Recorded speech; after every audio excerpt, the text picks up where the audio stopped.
मध्य प्रदेश, राजस्थान, छत्तीसगढ़, मिजोरम और तेलंगाना में विधानसभा चुनाव और इसी विधानसभा चुनाव के दौरान ही एक बार फिर से बहुविख्यात ईडी जांच एजेंसी छापेमारी और तमाम कार्रवाई करनी शुरू कर चुकी है। जी हां, विपक्ष लगातार ईडी पर आरोप लगाता रहा है कि वो सरकार के इशारे पर काम करती है और उसके अब पुख्ता तौर पर लगातार आरोपों को बल मिल रहा है, क्योंकि राजस्थान के मुख्यमंत्री अशोक गहलोत ने एक बार फिर से बड़ा आरोप लगाया है। दरअसल उनके बेटे वैभव गहलोत को एक ईडी का नोटिस मिला है। इसके बाद उन्होंने आरोप लगाया है कि जैसे ही विधानसभा चुनाव सामने आया और अब वोटिंग का नंबर आ रहा है, ईडी एक बार फिर से काम करना शुरू कर चुकी है। दरअसल प्रवर्तन निदेशालय ने गुरुवार को पूछताछ के लिए राजस्थान के मुख्यमंत्री अशोक गहलोत के बेटे वैभव गहलोत को समन भेजा। ये समन ईडी ने वैभव गहलोत को फेमा के तहत भेजा है। ये आयकर अधिनियम 1961 की धारा 131(1) और सिविल प्रक्रिया संहिता 1908 की धारा 30 के तहत विदेशी मुद्रा प्रबंधन अधिनियम यानी फेमा 1999 की धारा के तहत 37/1(3) के अंतर्गत भेजा गया है। और ईडी फेमा के साथ साथ लाल डायरी को लेकर भी वैभव गहलोत से पूछताछ कर सकती है।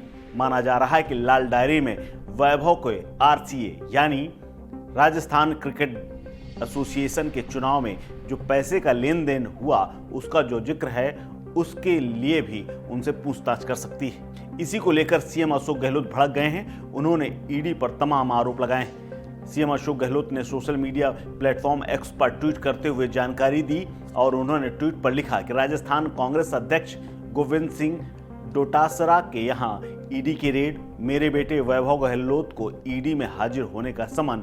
अब आप समझ सकते हैं कि जो मैं कहता आ रहा हूं कि राजस्थान के अंदर ईडी की रेड रोज इसलिए होती है क्योंकि बीजेपी ये यहां नहीं चाहती कि राजस्थान में महिलाओं को, किसानों को, गरीबों को कांग्रेस द्वारा दी जा रही गारंटियों का लाभ मिल सके।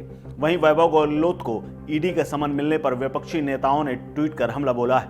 कांग्रेस नेता सलमान खुर्शीद ने ट्वीट करते हुए कहा कि अगर कहीं भ्रष्टाचार है तो वहां ईडी कार्रवाई करती है, लेकिन ये जरूरी नहीं कि आप एक बहाना बनाकर सिर्फ विपक्ष की पार्टियों को निशाना बनाएं। एक पैटर्न देखिए कि इल्जाम सिर्फ विपक्षी दलों पर लगता है।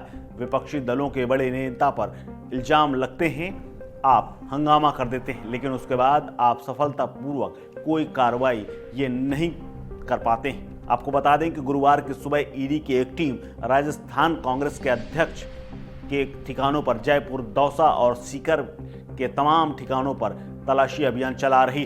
अब तक की जानकारी के हिसाब से छापेमारी राजस्थान परीक्षा पेपर लीक मामले में मनी लॉन्ड्रिंग की जांच के संबंध में की जा रही। पेपर लीक मामले में पहले भी छापेमारी हो चुकी है।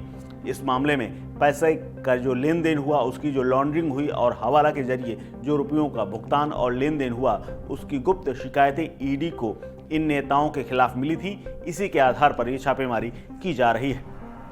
आपको बता दें कि पिछले दिनों आरपीएसी सदस्य बाबूलाल कटारा के यहां भी पूछताछ और छापेमारी हुई थी। वहीं कुछ कोचिंग संस्थानों की भी ईडी को शिकायत मिली थी, जिसके बाद ये कार्रवाई हुई थी। आपको बता दें कि सीएम अशोक गहलोत काफी दिनों से लगातार ईडी को लेकर सवाल खड़े करते रहते हैं। ईडी की कार्यशैली को लेकर एक टिप्पणी वो पहले भी कर चुके हैं। तब उन्होंने कहा था कि ईडी द्वारा देश में तमाशा किया जा रहा है। उनका ये बयान राहुल गांधी से की गई पूछताछ के बाद आया था। उन्होंने स्पष्ट कहा था कि आज सोनिया गांधी जी को तीसरी बार बुलाया गया है। ईडी का आतंक पूरे देश में है। ईडी का कन्विक्शन रेट 5% भी नहीं है और ये लोकतंत्र में उचित नहीं। ईडी का उपयोग सरकारें गिराने के लिए किया जा रहा है। 28 दिन से महाराष्ट्र में मंत्रिमंडल नहीं बना है।